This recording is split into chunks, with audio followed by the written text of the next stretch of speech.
Hi, this is Christine Brown. Welcome to Disability 24/7 by people with disabilities, for people with disabilities, about disability issues. And I'm Kyle Pigman, the co-host.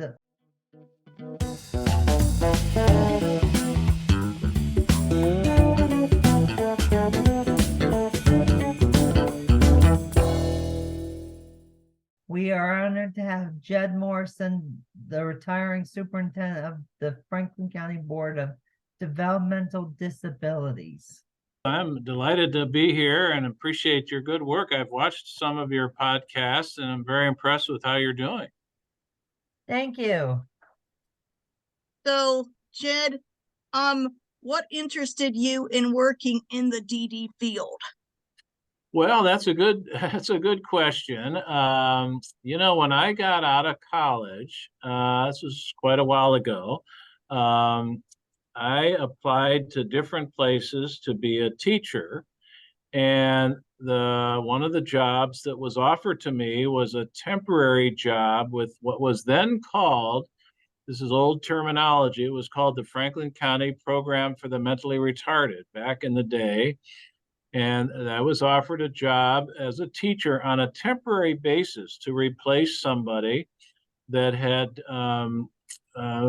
was going to be off for a few months. And I took that job hoping that it might be something that I really like, and also hoping that it might be a job that could continue beyond just those 3 months. And I'll be darned, the position opened and I stayed there and I continued to teach. And then I moved on to some other jobs throughout my career. So that's how I got started. Thank you. So, what was your first job in public service? That was it, or was there something else? Actually, there was. That's a good question. I sometimes say, that my very, very first job was actually in high school in about 1965. And I worked for the Cleveland Browns. And I kid sometimes and we tease a little bit, and I say I was a running back for the Cleveland Browns. What I meant is that I ran back and forth from one section and to another section in the stadium to help people find their seats. Actually, I was an usher for the Cleveland Browns. But then I got my first actual position, some would suggest, was actually a bus driver. When I was in college, I became a bus driver for Westerville schools. It was a nice job that I could do and still do my college and athletics and those kinds of things. And I drove a school bus and enjoyed that. And then when I got out of college is when I started teaching, like I described it before. Nice. And before Christine asked another question, I just was amazed at, about your first job at the old municipal stadium where the Browns Yep. and Indians used to play, was nicknamed Mistake on the lake. It just fascinated me when we were at your salute to you and other pandemic heroes at the recent gala at Villa Milano in Columbus. Yes. Thank Yeah. you, Jed. Sure. So, in what have all the names been that have changed over the years from county boards of MRDD to DD? And you know that there's been 4 names that these have changed to in all your years you've worked. Yes, it's actually been quite interesting. So initially, when I was involved here, there was what was called the Ohio Department of Mental Hygiene and Correction. There was a gentleman by the name of Martin Janis, who was over that department, and then another person who was specifically connected to the mental hygiene section of that department by the name of Dr. Roger Gove. And some of you may have heard that name before. Dr. Gove actually was at one point the superintendent of what was then called Columbus State Institute. And he had a daughter that was served by our board, and he eventually became a board member for our board as well. So it's interesting that our paths crossed. So initially, we had the Ohio Department of Mental Hygiene and Correction. And then in the mid 70s, it became the Ohio Department of Mental Health and Mental Retardation.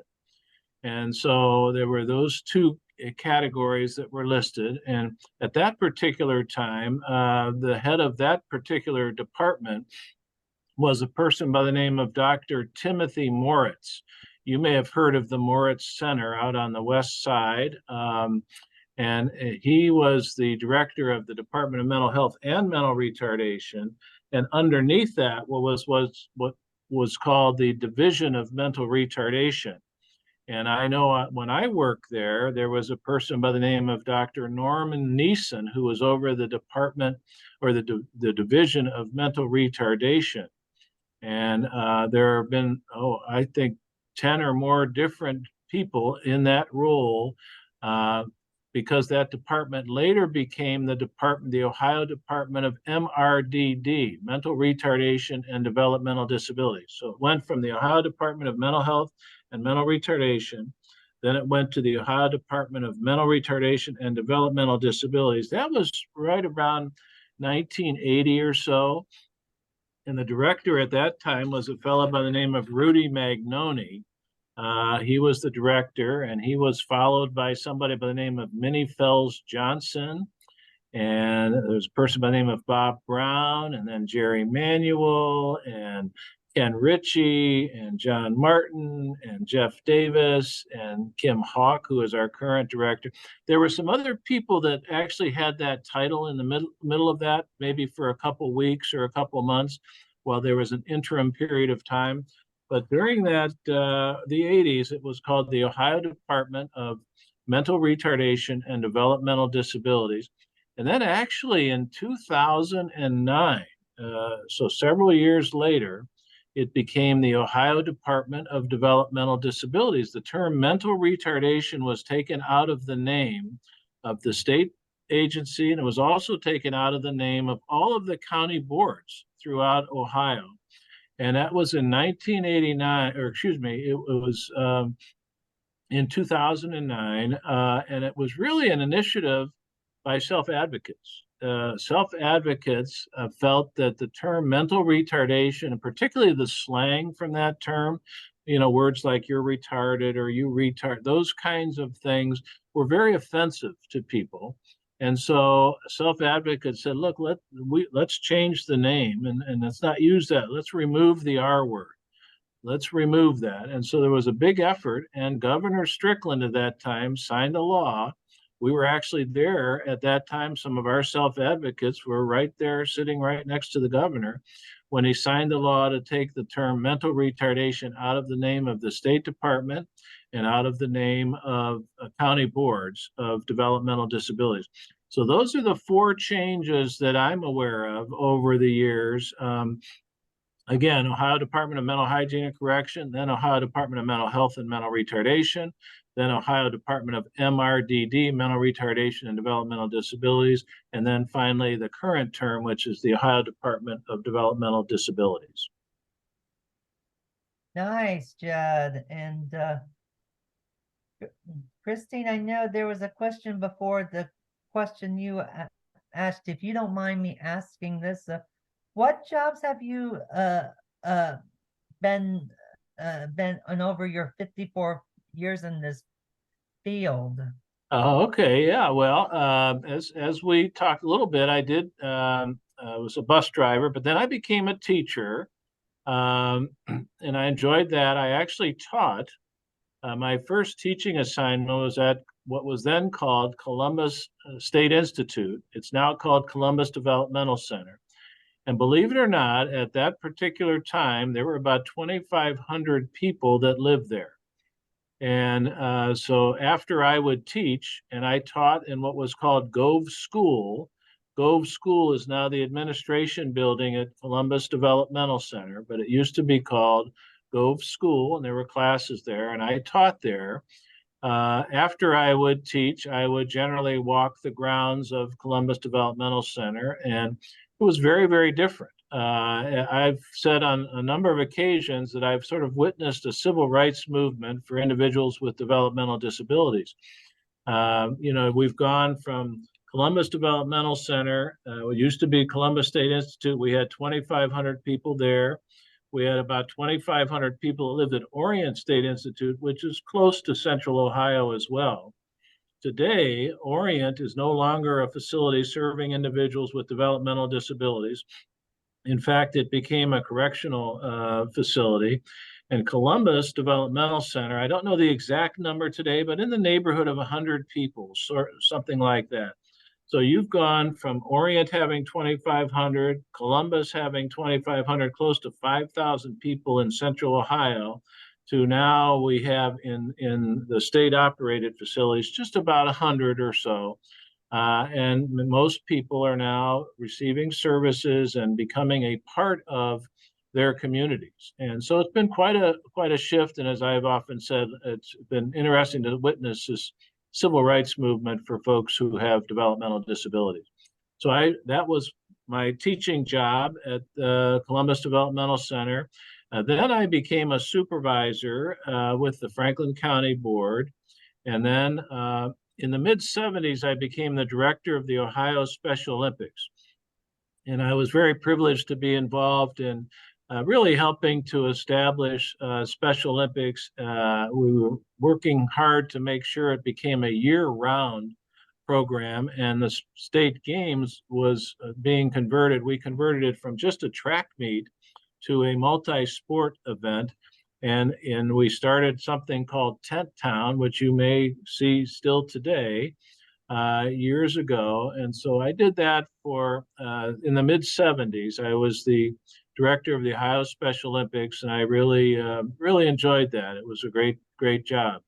Then in the later part of the 70s, I came back to the Franklin County Board of Developmental Disabilities as an assistant superintendent. At that particular time, I became an assistant superintendent and did that for many years. And then in 2000, I became the superintendent and chief executive officer or CEO of the Board of Developmental Disabilities. So I've been doing that for about the most recent job for about 24 years and have thoroughly enjoyed that. The only other job I had was, or a role that I had, I guess you would say, was I served on Bexley City Council. I lived in Bexley at that time, and I served on Bexley City Council for about 14 years. I campaigned for, I think, 4 different times, and I was a member of Bexley City Council for a period of time. I was president of the council, and I really enjoyed that, was able to initiate some things like wearing bike helmets for kids to prevent traumatic brain injury or other challenges. And we initiated things like not texting while driving, those kinds of things. So that was an important role that I enjoyed as much. Nice. So- And also, sorry, Christine, but I know it's in Tent Town's now called Olympic Village. I miss the old Tent Town. Yeah, that was the term we used, but no, I think it's great. And I think our Ohio Special Olympics folks are doing a great job and, continuing to offer activities while people are not competing in their sports. And that was the concept. Yes, going back about the people in developmental centers, how many developmental centers have closed down or converted into like prison or such over these 54 years? Yeah, I'm not sure of the exact number. I don't know that any more than one have converted to a correctional facility, but I know that some have closed up in Northeast Ohio and different areas, but I'm not sure if I know the exact number. That would be a it's a very good question and something that we should ask the Ohio Department of Developmental Disabilities. They could tell us right away. Some of that occurred under the administration of Ken Ritchie, and I know John Martin, and they worked hard to sort of shift the services at that particular time. Okay. And when were sheltered workshops started in Franklin County in Ohio? Oh, that's a good question. Actually, sheltered workshops, the first sheltered workshop, I believe, in Central Ohio or Franklin County was in 1959. And that was actually Goodwill Columbus, or at that time, I think it was called Goodwill Industries, started a sheltered workshop.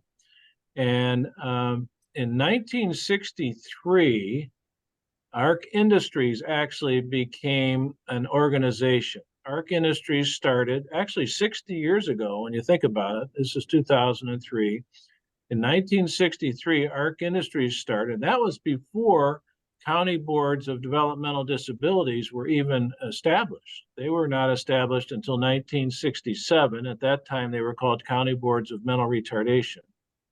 But Arc Industries started in 1963, and I believe their first workshop was what was called Arc Craft North. The term was used at that time, was called Arc Craft North, and it was up on Indianola, and they had a production side of the workshop, and they had what was called an activity side of the workshop. And they were there for some time until actually that particular facility was replaced by the current Arc Industries North, years and years later after they were established. So that's the best I know in terms of the history of sheltered workshops, Christine, but that's, again, a very good question. Well, we know that there's been number of sites that have shut down, like Arc South, Arc East has shut down currently, Arc North is shut down, and so now it's have a new site in Grove City, and then we converted the Northeast School into Northeast Center, and still have Bixby, which was a school before it became the Bixby Living Skills Center. Right. So now it's almost like we've gone from 6 different names or sites down to almost 3. Yeah, it's really been quite interesting, and that's a good recollection. Arc Industries has done a wonderful job of really, long before the executive order called Employment First, Arc Industries started a placement services department, it was called, back in the early 80s. And that really was their Employment First initiative, to let's really emphasize employment for people instead of just offering the option of a workshop. And there are so many people that were quite capable of being employed. And today, thanks to Arc Industries and Goodwill and many others, there are hundreds and hundreds of people who are very good contributing employees of a number of different businesses and organizations throughout Franklin County. In fact, just thinking about this the other day, Arc Industries received a contract back in the late 80s from the Ohio Building Authority, I believe, to clean the state office towers downtown. And now there are well over 100 people who work at the Vern Rife Tower or the James Rhodes Tower, 2 big buildings where they clean those buildings every night. All of those jobs are above minimum wage, and folks are doing great work. So what's happened is, I think there's sort of been a shift in philosophy from larger congregate day types of facilities to maybe smaller efforts to really help people with employment first or other kinds of community experiences. And I think the focus has been to help people be not just in the community, but to be a part of the community and to really see what opportunities they can have in different communities. So I think those things have sort of driven some of the changes that have happened over the years. And you're correct. There are some changes. Next week, I think I will be at the County Commissioners meeting to officially talk about them selling the Arc Industries East building and the Marketing Place building, which we have had for many, many years. So times change, and folks have done a nice job with those changes to adjust. Nice. I was wanted to say I benefited from working at Arc Industries in the Rife Center from 89 to 92, and then document scanning when it was on Advanced Avenue before Ohio Mulch bought it for, between 2014 and 2016 until I got let go, but it was still beneficial for my work development and stuff, and Yeah, and I that's interesting. appreciate Arc Industries, and I know Arc Industries it's its own enclave now. They're not employees of Franklin County Board of DD anymore. Right. We had a change in the federal interpretation of regulations back actually in about 2014 is when the discussion started, where the federal government came into Ohio and they said, if you county boards in Ohio are administering Medicaid waivers, in other words, those waivers that help to pay for services, then you should not also provide the services directly. And the feeling is that if you're providing the service and you're also paying for the service, then that might be considered a conflict of interest. So what the federal government said is that you need to have what's called conflict-free case management, because there are so many different providers, not just Arc Industries or not just one or two, or there are many, many, and people should have free choice of provider. So we did have to, and everybody in Ohio had to do the same thing. We had to privatize some of those services that are funded by Medicaid waivers, and that includes the adult services. It includes adult transportation, some of those kinds of things that needed to be privatized. So, and that's worked out very well. Arc Industries has done a great job with that. They've done an exceptional job, really, of making that work, and we continue to be very good partners. Well, I also got experience at Arc when I worked at Arc West as a human services assistant, and that gave me skills working with people who can't speak up as well as I can. And I know that we made a history of having the first Project STIR graduation in 2012, which That's was good. Is there anything you could say, and what do you think the programs will do in 5 to 10 years because of all the changes that have happened in the past? Well, I think we're continuing to progress, and there are still opportunities. And I'm just going to comment on a couple things.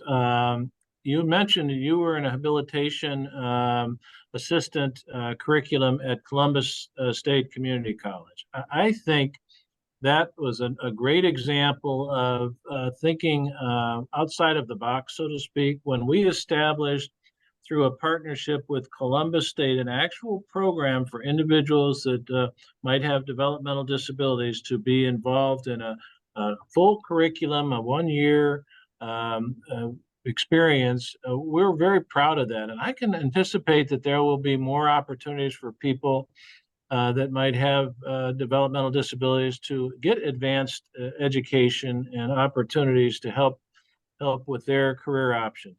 I kind of think that we will continue to see more and more people employed in the community, particularly now with workforce shortages in certain industries and those kinds of things. There's such a wonderful resource in when you think about all of the people that might have developmental disabilities and their capabilities, sometimes in very specific areas, very reliable, good opportunities, good people to work in various opportunities. I could see, as long as our people, employers, and people in the community start to recognize the value of people, of all people, regardless of disability, I think there will be probably more and more opportunities.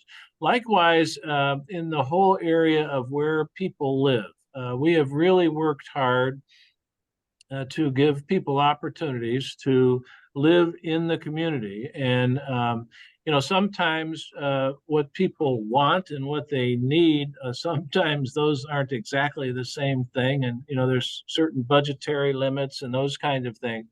But boy, I think we've done through creative housing and through the various residential providers in the community, we've done a really good job of giving people some very nice options where they can live with others in the community in nice homes. And they might live in, we have some folks that live in what's called a rent subsidy program, apartment living, different opportunities where I continue to see growth in those areas as well. Education, in the education area, we continue to see more and more growth. We used to operate 5 schools. The board that I worked for used to operate 5 schools and did a terrific job. But more and more of the school districts over the years have taken responsibility to educate children within their district, in their neighborhood schools.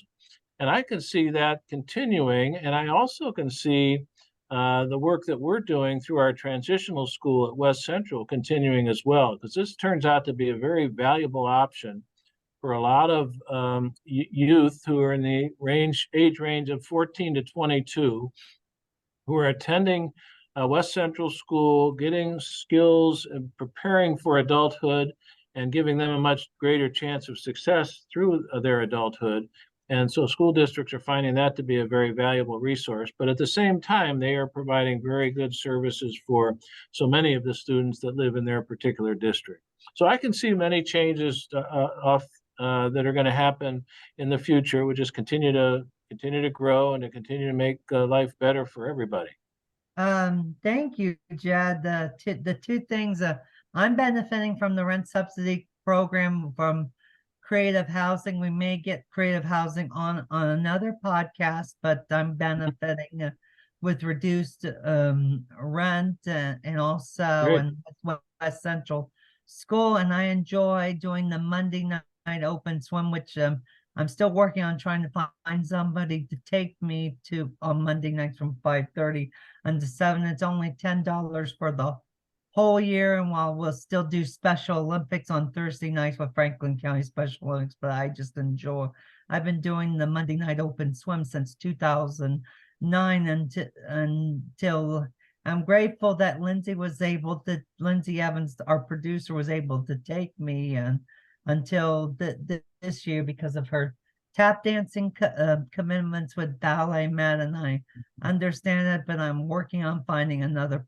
person to take me to the pool on Monday nights. Great. Yeah, that's a great aquatic facility. We built West Central in 1978, and we wanted to have an aquatics facility. So it's got a regular Special Olympics size pool, and then also a smaller therapy pool. And I think our kids and adults really, really like using that. And it's a wonderful activity for folks, so many that can benefit from swimming. Well, now the Columbus Comets are practicing before us now at West Central. Right. Columbus City Schools. Yes. So they're now doing it before us this year. Because that's what we noticed when we went to practice. So I know for me, I've been in rent subsidy and it was beneficial. And now for my earnings, I make too much, but that's real self-determination, is being able to not need it. Great. So if one day you need it down the road, you show you've had X years of not needing it. Right. Yeah. And we think that as time moves on, we will have more success stories like yours or someone else to share what kind of things have changed, because this is a learning curve for people going into this field, college students, and new people who don't know this history. And don't you own a book that you make? Well, I have written a few things. I wrote what's called a Special Olympics Event Director's Guide. I wrote that for the Kennedy Foundation many years ago, and it basically sort of helps people to understand at the state level or at whatever level uh, how to run a Special Olympics event and some of the things that you have to think about and do. And in fact, I was told by the Kennedy Foundation that they've actually translated that into different languages. It's being used in different countries. I'm not sure if it's been many years since I wrote it, but I'll someday share that with you if you would like. I have a few extra copies. And then I think another book that you seem to like is a book called Over 150 Years of History. And that is a book that sort of outlines in a general way how things have really changed for people with developmental disabilities, with intellectual challenges, how things have changed since the 1850s, how terminology has changed, how services have changed, how attitudes have changed. And then in the latter part of the book, it's really more specific to Franklin County and sort of a little bit about our history. And we just wanted to record that for the record. And so, yeah, I think that's what you're referring to. I believe, Christine. Thank you. Yes. And thank you, Christine, and thank you, Jed. And I'm just happy I was able to learn more about it during the ceremony to honor you, Jed, and the other pandemic heroes, along with Beth Savage, who's a leaving board member and past president, and also Mashika Roberts, the director of Columbus Public Health, and other people have been honored. Yeah, thank you. I'm glad you were able to join us. That was a fun evening. We had a nice group of people there. And it was great for all the people that attended, and it was so cool that the Steve Plesnick came, the first superintendent of the county that started the county board. Steve was superintendent from 1973. He was actually about maybe the third superintendent. He followed a gentleman by the name of Ken McBain, but there was a couple others before him starting in 1967. But Steve did a great job from 1973 for about 26 or so years. Yeah. Well, that's all the questions I have, because you answered some of the others. So thanks for this time to share this, and we might have you back even some other time. Well, thank you very much, and thanks for your efforts to increase awareness. And I think you're doing a great job. And we are, as you well know, in Franklin County, very supportive of our whole self-advocate effort and our advisory council, self-advocate advisory council, and really a lot of the credit for that goes to people like you, Christine, and Kyle, and others who have really helped to identify and help people to recognize that, there's a lot of things we can learn from people who are advocating and speaking up for themselves. So thanks very much. And I guess we'll just sign off in a little bit. Yeah, because I want to wish you the best on your retirement of over 54 years of service. I know you're gonna be with wife and children and the 10 grandkids, am I right? That's right. Yeah, we'll spend more time there. We're going to still stay in Columbus, but we will spend more time with our four children and grandchildren who live in the Wisconsin area. We'll spend a little bit more time there, but we're going to still be here quite a bit. Cheese country. Well, have you thought that maybe next summer volunteering at the state summer games? Just a question to ask you. Well, that's a possibility. Lots of possibilities out there that folks have talked about and suggested, and so we'll look forward to looking at what opportunities are available. We'll see.